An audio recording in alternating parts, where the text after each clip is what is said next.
So yan na guys, aton naman add man kung ano it stoichiometry.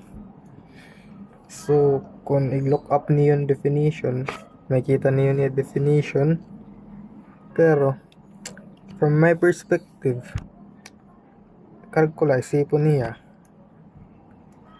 ako lang naiisip iya is una, law of conservation of mass. Tapos dimensional analysis.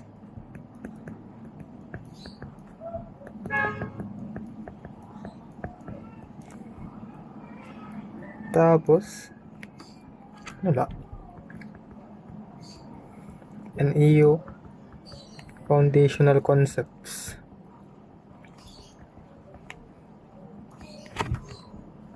So para akon amo lang niya nga tulo or amo ta akon naiisip.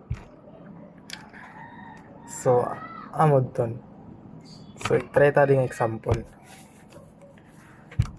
So 2 moles of H2O reacts with O2 to produce 2 moles of H2O. Thus A. How much of the reactants are needed to form 4 moles of water? So D. Note. Tigam ninyo guys.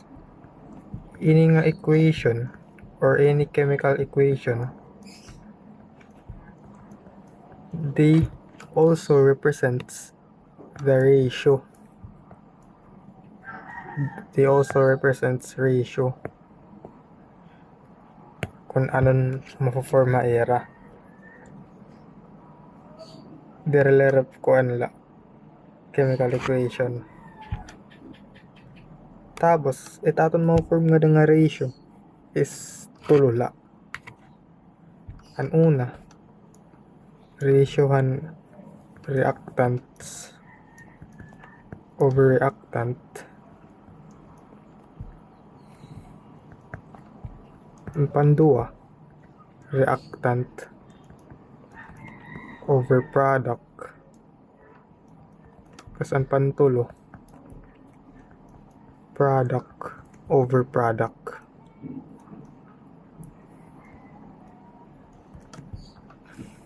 Tignan niyo guys. Okay, importante ini. So, sige. Answeran tan A. How much of the reactants are needed to form 4 moles of water?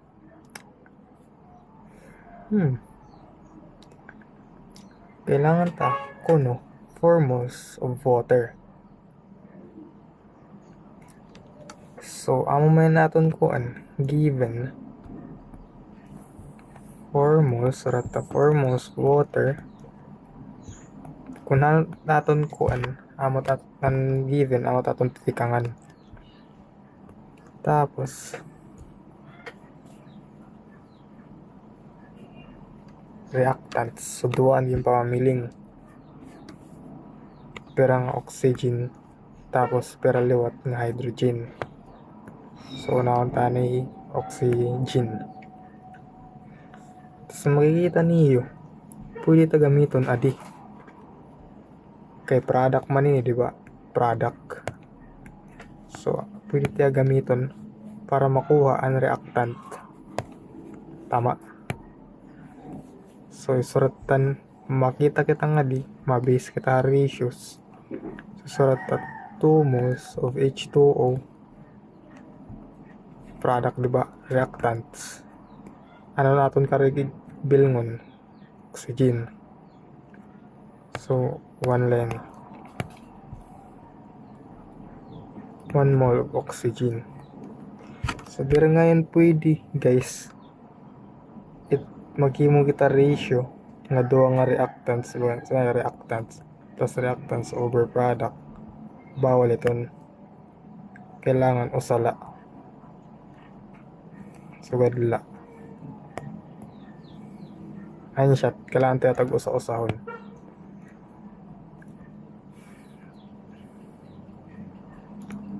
Tapos, amo naman, cancel. So, magiging 2 moles of H2O. Tapos, minun talatan usap nga kuan. An hydrogen. Same lagi pa di lapat ang gamiton. So, product adi ubos para makancel out ini nga product. 2 moles of H2O. Tapos, adi naman. Bagan spirulot niyo sugad. Inira nga dua. Pisanain, ini nga dua. Tapos, kamera pa nga di usa. Ini nga dua. So, wala itong paghimo ratio. Pwede ito. So, magiging 2 moles of H2.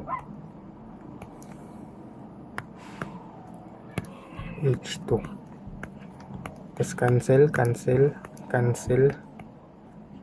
Maka-cancel ini. So, magiging 4 moles of H2. Hydrogen gas. So, may nakata A. B naman, B. If 3 moles of oxygen gas, in 3 moles of oxygen gas, how many grams of hydrogen would we need to react, and how much water in grams would we get? So, intindi unta. Kung 3 moles of oxygen gas, kadalasan, kaudganan, it mga given talaga. Pero ito yan, di unahan. Sugad. So, sarap na lang. 3 moles oxygen gas, how many grams of hydrogen would we get? Would we need to react? Nga di lang kita. Would we need to react? So, kung meron kita 3 moles, hari siya ta. Maram kita nga 2 nga moles of hydrogen gas. Dapat ngan usa nga moles ang oxygen. Nandiyan iya pinaka recipe. Tama. Dan pakiana, paano kung tulo anaton moles ang oxygen? So, by dimensional analysis, diba, reactant, hindi tayo gamiton. So, pero baseline recipe, 1 mole of H2O, tas didi 2 mole hydrogen gas. Cancel 3 times 2, 6 moles H2O, diba?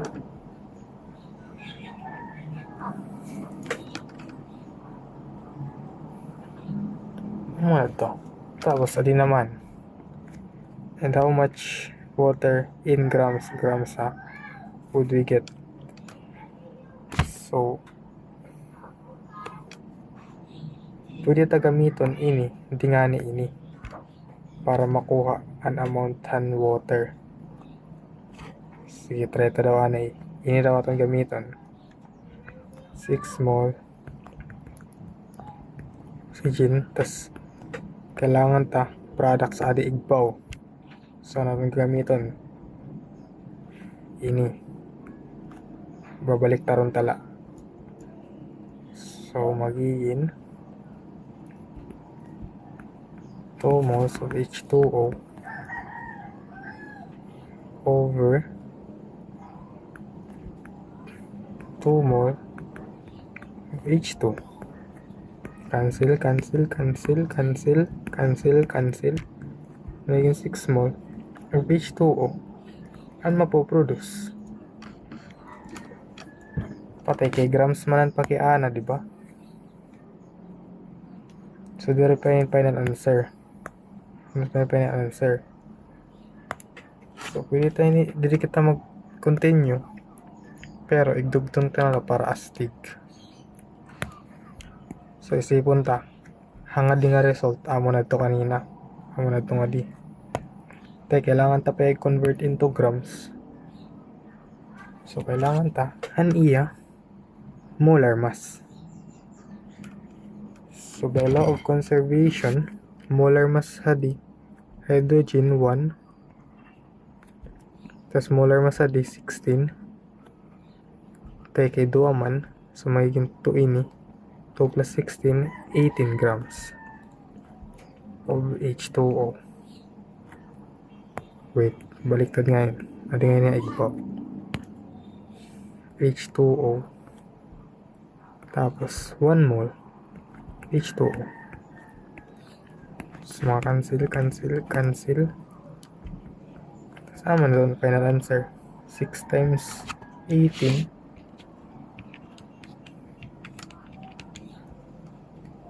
108 grams of H2O. So gamiton ta naman na di. Kitaan ta kung parehas. 3 moles of oxygen gas divided to 1 mole lang. Tapos 2 mole H2O. Tapos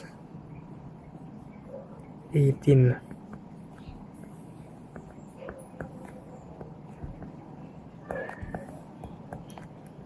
cancel.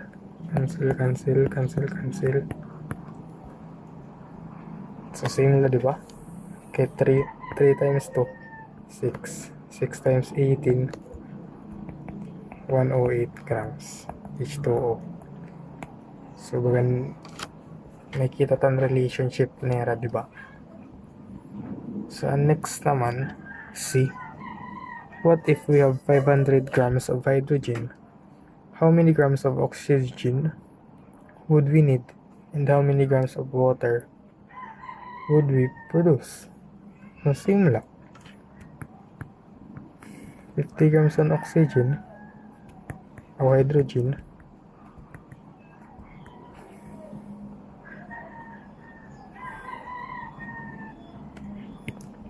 How many grams of oxygen would we need? So pera ko no. Patay kay grams man ini, di ba? Tapos ang naadi nga di moles la. Moles. Aw ini nga inera. Pwede nera maging ratio of moles, molecules, tapos atoms. Pwede tara mag-represent ini. Like bagan kung ano mo ratio 2 mole H2O per 2 mole or H2 per 2 mole H2O. Pwede lahat yan maging 2 molecules H2 2 molecules H2O. Once what iton. So nga din kita patay kay bawal man ang grams. Bawal ang grams. So kailangan tanay pamilingon ng iya mass. So ang mass ini ang massan usa nga hydrogen 1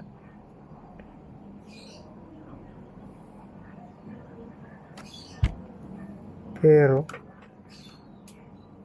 kay na times 2 man ini dito times na 2 so maghigin 2 grams per H2O per mole of H2.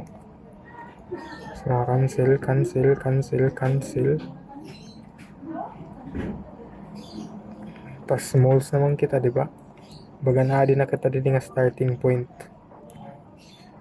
para i-convert himon tayo nga process na. So kailangan tayo bilangan ang oxygen. So gamitan tayo nga reactant. So magiging 1 mole H2O o 2 moles nga yan, sorry. Plus 1 mole O2. So cancel. Tapos amo na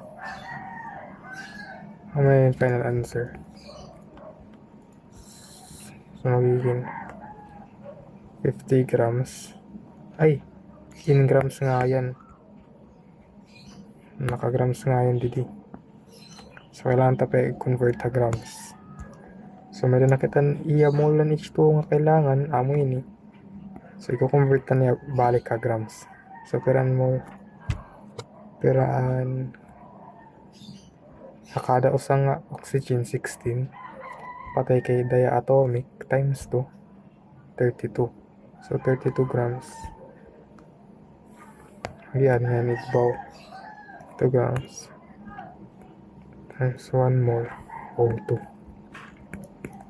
So mag-cancel tapos nag-calculate ito. Ano ito magiging final answer? 50 divided by 2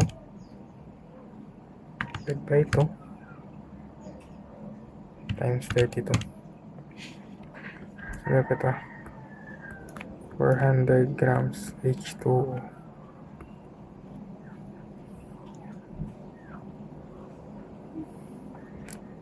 Thus how many grams of water would we would produce? So same lang. 400 grams O2 convert balik hakuan 32 grams O2 1 mole O2 tapos adi naman natin gamiton product adi naman ngayon lang gagamitan product reactant. Since O2 may cancel since O2 so naging 1 mole of O2 2 mole of H2O cancel ito ba pagian grams liwat diba?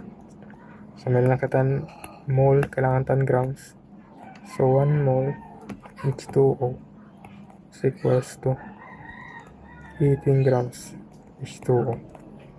Cancel konta iton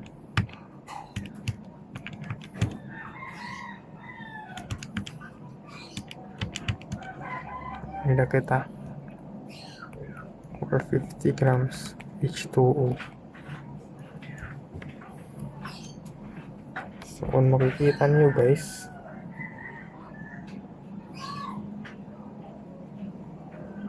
nagtikang kita 50 grams diba nagtikang kita 50 grams tapos ginreacta kuan 40 grams nga oxygen so ang nagkara kita for 50 grams ng H2O. So tamo ni an law of conservation of mass. So amo na